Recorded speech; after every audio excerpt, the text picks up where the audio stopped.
Wherever we go,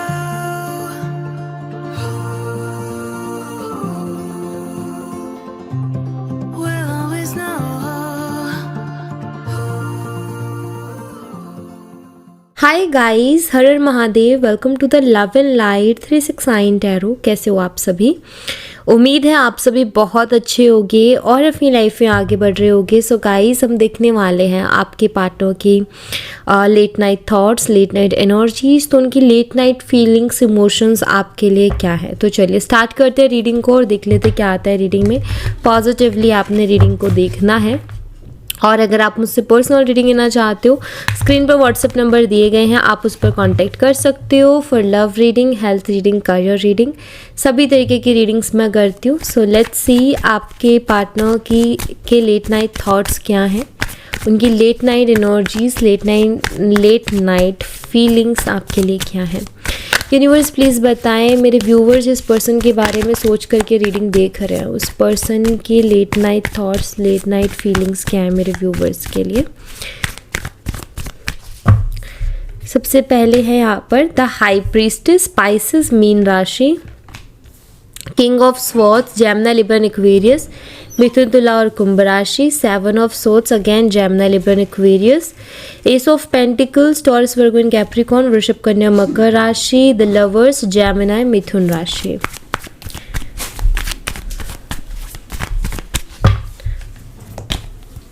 temperance, Sagittarius, धनु राशि, the fool, space element का कार्ड है, चैरियट, कैंसर, कर्क राशि, King of pentacles, Taurus, Virgo and Capricorn, Vrishabh, Kanya, मकर राशि और द डेविल, मकर राशि, कैप्रिकॉर्न, एंड यहाँ पर है S of wands, Aries, Leo and Sagittarius, मेष, सिंह और धनु राशि।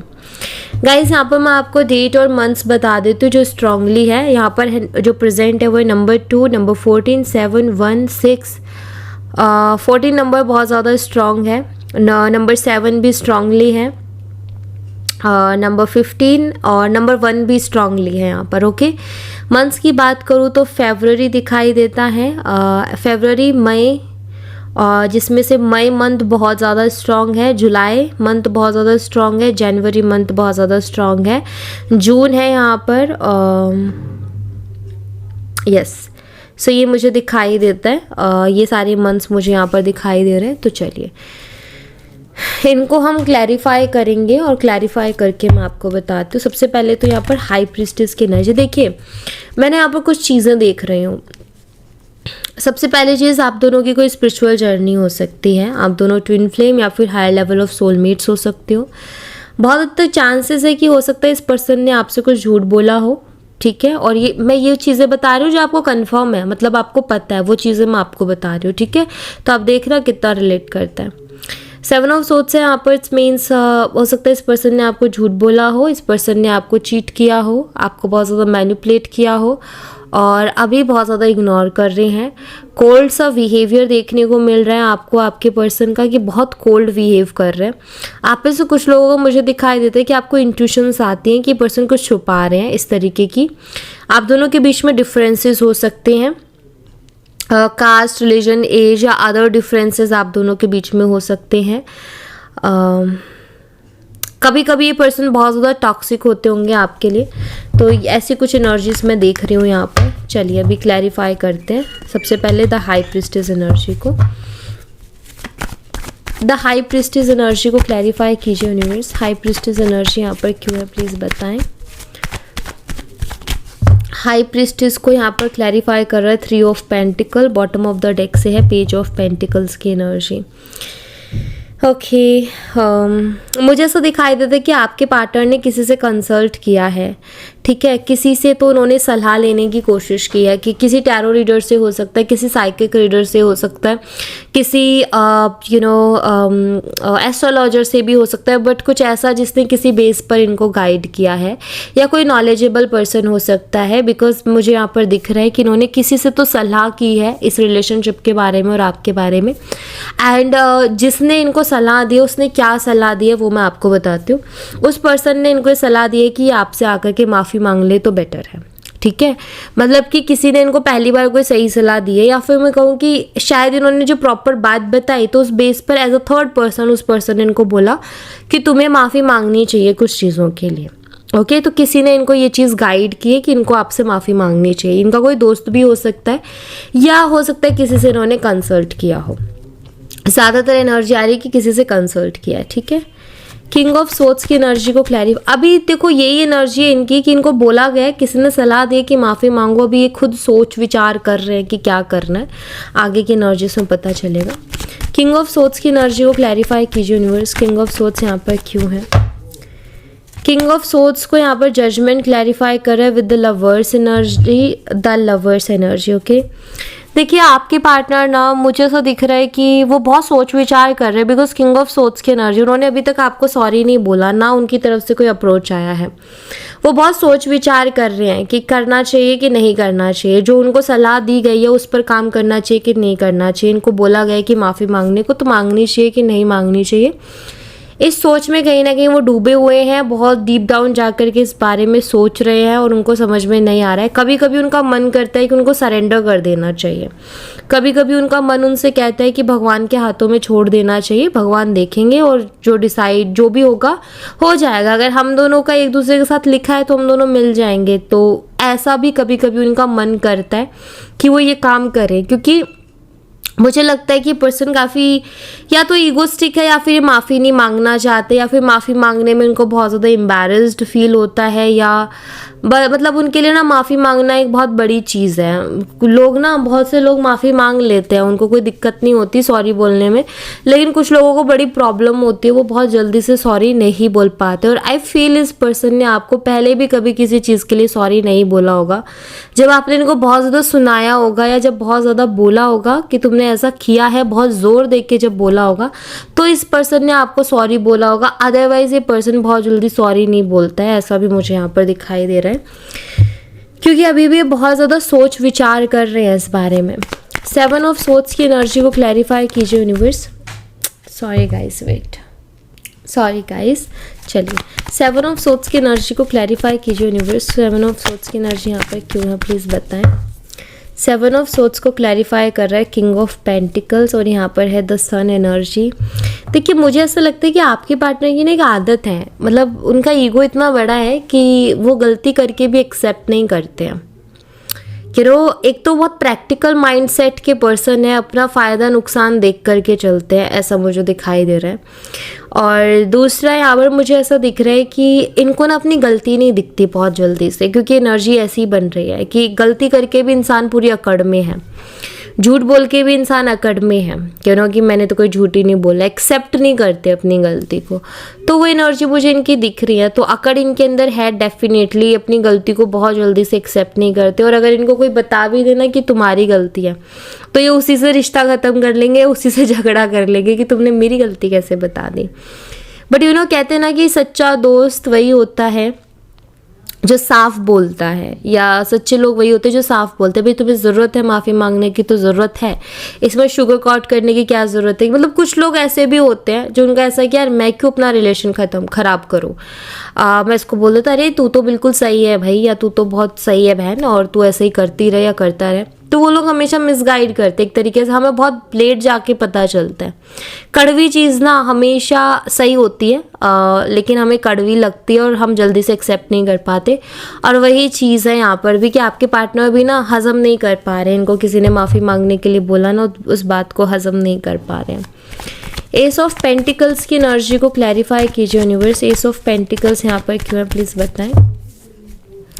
यहाँ पर है क्वीन ऑफ पेंटिकल्स और बॉटम ऑफ द डेक से king of souls. Deep down जाकर के आपके पार्टनर पता है क्या सोच रहे हैं, बहुत ज़्यादा डीप डाउन जाकर के, क्योंकि यहाँ भी किंग ऑफ सोल्स था राइट, तो बहुत ज़्यादा एनालाइज करके और बहुत ज़्यादा डीप डाउन जाकर के वो ये सोच रहे हैं कि मेरे माफ़ी मांगने से क्या सब स्टेबिलिटी आ जाएगी, क्या मेरे माफ़ी मांगने से सब ठीक हो जाएगा, ये विचार पहले आ रहा है। ऐसा नहीं कि माफ़ी मांग के दिखते नहीं, पहले ये सोच रहे कि कुछ फ़ायदा होगा माफ़ी मांगने का या फिर नहीं होगा, तो इस वे से सोच रहे हैं कि माफ़ी मांग के चीज़ें स्टेबल होंगी या फिर से हमारा वैसे ही चलता रहेगा।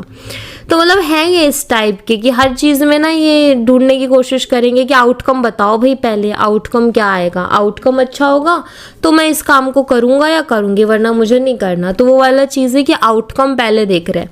एक मेन चीज़ देखो, king of pentacle and queen of pentacle, तो कहीं ना कहीं यहाँ पर परफेक्ट कपल्स आए हैं, तो कुछ तो है आप दोनों के बीच में जो कि अलग नहीं होने देता। आप दोनों का सोलमेट कनेक्शन भी हो सकता है, क्योंकि सोलमेट वाली एनर्जी है यहाँ पर। और एक ऐसा भी है कि आप दोनों झगड़ा कर लो, बात मत करो, लेकिन फिर भी ना आप दोनों एक दूसरे के बारे में ही सोचोगे, क्योंकि वो एक कनेक्शन ऐसा है जो अलग नहीं होने देता। तो वही चीज़ है कि इनको बात भी करनी है आपसे, लेकिन इनको माफ़ी मांगने के लिए किसी ने बोल दिया, वो इनसे नहीं हो रहा कि मतलब यार कैसे माफ़ी मांग सकता हूँ मैं ऐसे। तो वो वाला एटीट्यूड है इनके अंदर।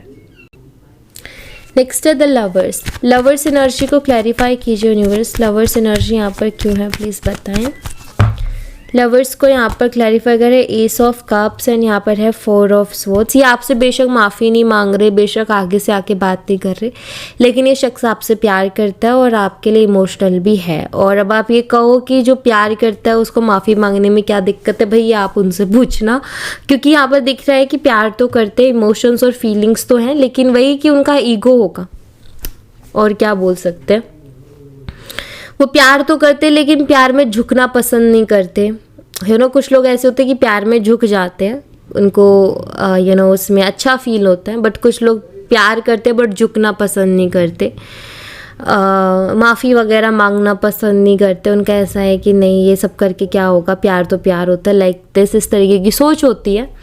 तो ये आपके बारे में सोचते भी बहुत हैं, आपके लिए क्रेव भी करते हैं, और ये इमेजिन करते हैं या फिर ये मैनिफेस्ट करने की कोशिश करते हैं कि क्यों ना आप ही की तरफ से अप्रोच आ जाए, तो माफ़ी वाफ़ी का खेल ख़त्म हो जाएगा, मांगने की ज़रूरत ही नहीं पड़ेगी। तो अगर आप चाहते हो ना ये पर्सन खुद कांटेक्ट करे, तो आपको अपनी भावनाओं पर कंट्रोल रखना पड़ेगा।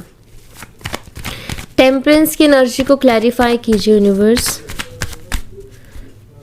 टेम्परेंस को यहाँ पर एम्प्रेस क्लैरिफाई कर रही है, और यहाँ पर है द मैजिशियन। देखिए चाहे कुछ भी हो, लेकिन इस पर्सन को ना आपके साथ रह करके सुकून मिलता है, और इनको कहीं ना कहीं ये मालूम भी है कि आपसे परफेक्ट पार्टनर इनको मिलेगा भी नहीं। हर वे से आप इनके लिए परफेक्ट हो। एक मदरली केयर है आप में, आप उनको मदरली केयर करते हो। आई फील जैसे उनकी माँ उनका ध्यान रखती है ना, वैसे ही आप उनका ध्यान रखते हो। सो फील होता है एक अपनापन। और यहाँ पर टेम्परेंस है, सो आप इन्हें सुंदर बहुत लगते हो, पता नहीं क्यों, बट ये आपकी तरफ खिंचे आते हैं और ये आपको बहुत मिस कर रहे हैं। ठीक है, बहुत मिस कर रहे हैं, आप ही के बारे में सोच रहे हैं, बात नहीं कर रहे वो अलग है, बात की शुरुआत नहीं कर रहे या माफ़ी नहीं मांग रहे अलग बात है, उसमें अपना इनने कोई अकड़ लेकर के बैठे अपनी, बट ये आपको पसंद बहुत करते हैं, और ये आपको मैरिज मटेरियल की तरह भी देखते हैं। मुझे यहाँ पर ऐसा भी दिख रहा है कि आपके जो पार्टनर है ना, वो ये भी सोच रहे हैं कि आप पहले अप्रोच करते थे, या शायद आप पहले उनको मनाते थे, बात करते थे, बट अब आप एम्प्रेस एनर्जी बताते कि आई थिंक अब आप भी झुकने के लिए तैयार नहीं हो, क्योंकि आपको ऐसा लगता है कि मैं बहुत ज़्यादा झुकी हूँ इस रिश्ते में, या झुका हूँ, या मैंने बहुत किया है इस रिश्ते में, और अब आपका ऐसा है कि नहीं वो और ज़्यादा नहीं, बिकॉज अब आपके सेल्फ रिस्पेक्ट की बात है। सो आपके पार्टनर भी कहीं ये सोच रहे हैं कि आपके अंदर इतना बदलाव कैसे आ गया, आपने अपने अंदर इतना कंट्रोल कैसे ले आए, जबकि आप तो उनसे बहुत प्यार करते थे। तो मालूम है उनको कि आप उनसे बहुत प्यार करते थे। द फूल एनर्जी को क्लैरिफाई कीजिए यूनिवर्स। द फूल एनर्जी यहाँ पर क्यों है प्लीज़ बताएं। फूल को यहाँ पर 10 ऑफ वॉन्ड्स क्लैरिफाई कर रहे हैं। आपके पार्टनर सरेंडर एनर्जी में है, उन्होंने चीज़ों को सरेंडर किया हुआ है, मतलब कि वो खुद कुछ नहीं कर रहे, उन्होंने सब वक्त के ऊपर, किस्मत के ऊपर, भगवान के हाथों में चीज़ों को छोड़ा हुआ है। लेकिन ये सरेंडर वाली एनर्जी उनको बहुत बहुत ज़्यादा भारी पड़ रही है, बिकॉज 10 ऑफ वॉन्ड्स एक बर्डन की एनर्जी है। तो सरेंडर एनर्जी में भी वो काफ़ी बर्डन फील कर रहे हैं राइट नाउ, उनको बहुत हैवी फील हो रहा है। वो फील कर रहे हैं कि इतना आसान नहीं है, मतलब कि आपसे दूर रहना इतना आसान नहीं है। उन्होंने सरेंडर तो कर दिया और वेट कर रहे हैं कि कब अपने आप से चीज़ें ठीक होती हैं, बट उनके लिए ये चीज़ मुश्किल हो रही है, बिकॉज उनका मन नहीं लग रहा, कोई भी काम करने का मन नहीं कर रहा, कुछ जो भी काम कर रहे हैं ज़बरदस्ती कर रहे हैं, बट मन वाली बात नहीं है। ओके, द चैरियट एनर्जी को क्लैरिफाई कीजिए यूनिवर्स, चैरियट की एनर्जी को क्लैरिफाई कीजिए। चैरियट को यहाँ पर 3 ऑफ सोर्ड्स क्लैरिफाई कर रहे हैं, यहाँ पर है नाइट ऑफ कप्स की एनर्जी। ठीक है, यहाँ पर हार्ट ब्रेकिंग एनर्जी है और चैरियट है, और यहाँ पर नाइट ऑफ कप से कप है ना, तो हीलिंग वाटर की एनर्जी देता है, और यहाँ पर हार्ट ब्रेकिंग एनर्जी है। देखिए, ये मुझे ऐसा बताता है कि आपके जो पार्टनर है ना, आपकी तरफ एक्शन लेंगे, वो लेंगे, थोड़ा समय ज़रूर लगेगा लेकिन वो एक्शन लेंगे, क्योंकि उसकी एनर्जी यहाँ पर दिख रही है। हीलिंग वाटर है, तो आपको जितना भी अभी दिल दुख रहा है, जितना भी हार्ट ब्रेक है, तो कहीं ना कहीं हील होगा। आपके साथ एक और चीज़ है, आपके साथ चीज़ ये है कि आपको कितना ही हर्ट कर दे ये पर्सन, अगर आके इन्होंने प्यार से 2 बातें कर ली ना, आप सारे गम भूल जाते हो। ऐसा आपके साथ होता होगा फॉर श्योर, क्योंकि ये जो एनर्जी का कॉम्बिनेशन बन रहा है ना, इसको बता रहा है कि आपका ऐसा है कि इन्होंने हर्ट कर दिया आपको, बट आकर के अगर इन्होंने 2 प्यार भरी बातें कर दी ना, आप पिघल जाते हो, आप हील हो जाते हो, आप भूल जाते हो पुरानी चीज़ों को, आपको मुझे मैटर नहीं करती वो चीज़ें, गई, अब सब ठीक होना चाहिए, आपका ऐसा होता है। और उसी को प्यार कहते हैं, कि जो इंसान ज़्यादा चीज़ों को वो ना करे, हाँ वो मन में रहेगा, बहुत ज़्यादा रहेगा, लेकिन जैसे वो पर्सन ने आके बात की, वो पास्ट का सब गायब, पता ही नहीं, मतलब भूल गए वो दर्द, वो तकलीफ़, कितना दर्द हुआ था, पेन हुआ था, सब भूल गए आप, कि आप रोए भी थे या कुछ नहीं, बस आप ठीक है ना, बस सब ठीक है। तो वो वाली चीज़ आपके अंदर है और उसी को प्यार कहते हैं। और मुझे यहाँ पर दिख रहा है कि वो चीज़ होगी, अगेन ये पर्सन आएंगे, बट मैं एक चीज़ ज़रूर कहूँगी कि बार बार हर्ट होने वाले साइकिल को एंड करो प्लीज़, ठीक है। आप उनकी गलतियों को अनदेखा मत करो, बहुत जल्दी उनको माफ़ मत करो, क्योंकि आप जितना जल्दी माफ़ करोगे ना, उनको ऐसा लगेगा आप बहुत ईजी हो उनके लिए, उनके लिए आपको मनाना बहुत ईजी है, वापस से प्यार में पागल करना बहुत ईजी है। तो ये चीज़ें करके ना आप ना अपने इमोशंस की डोर ना उनके हाथों में पकड़ाते हो, फिर वो जैसे मर्जी उसको चलाते हैं, तो वो ठीक नहीं है। तो मैं ये कहूँगी कि बहुत जल्दी माफ़ मत करो, उनको रियलाइज़ होने दो कि उन्होंने गलती की है, ठीक है। किंग ऑफ पेंटिकल्स की एनर्जी को क्लैरिफाई कीजिए यूनिवर्स, किंग ऑफ पेंटिकल्स यहाँ पर क्यों है प्लीज़ बताएं। किंग ऑफ पेंटिकल को यहाँ पर किंग ऑफ स्वॉर्ड्स क्लैरिफाई कर रहे हैं, बॉटम ऑफ द डेक से द हाई प्रीस्टेस है। देखिए, बहुत सोच विचार कर रहे हैं आपके पार्टनर, अगेन मैं ये कहूँगी कि बहुत सोच रहे हैं, ठीक है, लेकिन अभी मैं ये भी ज़रूर कहूँगी कि किसी डिसीज़न पर भी नहीं है कि क्या करना है उनको, बट अभी वो ये मेनली सोच रहे हैं कि मैं अब इस सिचुएशन में दिल से काम लूँ या दिमाग से सोचूं या दिल से। तो इस सिचुएशन में ये इस चीज़ को बहुत ज़्यादा सोच रहे हैं कि दिल से सोचूं या दिमाग से सोचूं, तो ये चीज़ बहुत ज़्यादा हो रही है। डेविल एनर्जी को क्लैरिफाई कीजिए यूनिवर्स। और ये पर्सन ना उदास है, लेकिन ये शो कर रहे हैं कि बहुत खुश है, लेकिन ये खुश नहीं है अंदर से। डेविल एनर्जी को क्लैरिफाई कीजिए यूनिवर्स। डेविल को यहाँ पर 9 ऑफ स्वॉर्ड्स क्लैरिफाई कर रहा है, एंड यहाँ पर है 6 ऑफ स्वॉर्ड्स की एनर्जी। देखिए, आपके जो पार्टनर है ना, उनको एंजाइटी भी है, 9 ऑफ स्वॉर्ड्स है ना यहाँ पर। मुझे ऐसा लगता है कि काफ़ी बारी ना सोचते सोचते ना उनको कुछ नेगेटिव थॉट्स भी आ जाते हैं। नेगेटिव थॉट्स जैसे कि आप मूव ऑन कर रहे हो, या आप किसी और के साथ चिल कर रहे हो, आप किसी और के साथ हो मे बी, या किसी और से बात करने लग गए हो, इसीलिए आप इनको याद नहीं कर रहे। तो कभी कभी ना ऐसे नेगेटिव थॉट्स भी आपके पर्सन को आ जाते हैं आपको लेकर के, और फिर जो है उनके जो इरिटेशन या जो एंजाइटी उनको होती है ना, बस मत पूछो, क्योंकि यहाँ पर 9 ऑफ स्वॉर्ड्स है। ये कोई छोटी मोटी एनर्जी नहीं होती। 9 ऑफ स्वॉर्ड्स बताते कि इंसान ना जो करवटें बदल रहा है, लेकिन उसको नींद नहीं आ रही है, इतना परेशान इंसान, और कोशिश करने पर भी नींद नहीं आ रही है, और छोटी सी बात को सोच सोच करके बहुत बड़ा कर देना, तो ये वो वाली एंजाइटी है। एस ऑफ वॉन्ड्स को क्लैरिफाई कीजिए यूनिवर्स। एस ऑफ वॉन्ड्स की एनर्जी यहाँ पर क्यों है प्लीज़ बताएं। एस ऑफ वॉन्ड्स को यहाँ पर द मून क्लैरिफाई कर रहा है, और यहाँ पर द व्हील ऑफ फॉर्चून है। देखिए, इनको बहुत स्ट्रॉन्ग अट्रैक्शन है आपकी तरफ, फिजिकल अट्रैक्शन भी दिखाई देती है। 24 घंटा आप उनके दिमाग में भी रहते हो। और बट यहाँ पर द मून है तो इमोशंस भी है, इमोशनल भी बहुत होते हैं वो आपके लिए। अंधेरे को भी बताते नहीं पता आगे क्या होगा, फ्यूचर का नहीं पता क्या होगा, ठीक है। आपके पार्टनर को नहीं पता कि क्या होगा, बस वो बैठे हैं डिवाइन के भरोसे। आप ये कह सकते हो कि जो किस्मत में होगा हो जाएगा, बट उनको भी नहीं पता कि क्या होगा, ठीक है। तो ये कुछ हालत है आपके पार्टनर की। उनसे कुछ खुद से कुछ नहीं होता, बात यही है बस, उनसे खुद से कुछ नहीं होता, बात बिगड़ती है। हमेशा आप संभाल लेते हो, इस बार आप संभाल नहीं रहे हो तो बात संभल नहीं रही है, क्योंकि उनसे संभल नहीं रहे हैं। वो अपना ईगो यहाँ पर बीच में ला रहे हैं, जो कि अच्छा नहीं है। कोई भी किसी भी रिश्ते में ईगो बिल्कुल भी अच्छा नहीं होता, क्योंकि वो कुछ ना कुछ ऐसी प्रॉब्लम क्रिएट कर देगा ना, जिसके बाद बहुत प्रॉब्लम्स फेस करनी पड़ती है। तो वही दिख रहा है। ओके, सो या thank you so much guys. ये थी आप लोगों के लिए एक छोटी सी रीडिंग। आई होप आपसे रेजोनेट की हो, आई होप आपको पसंद आई हो। रेजोनेट की हो तो मुझे बताना ज़रूर कमेंट बॉक्स में। पसंद आई हो तो लाइक ज़रूर करना, चैनल को सब्सक्राइब करना मत भूलना। मैं मिलती हूँ आपसे नेक्स्ट रीडिंग में, तब तक अपना ख्याल रखें। Bye bye, take care, see you again.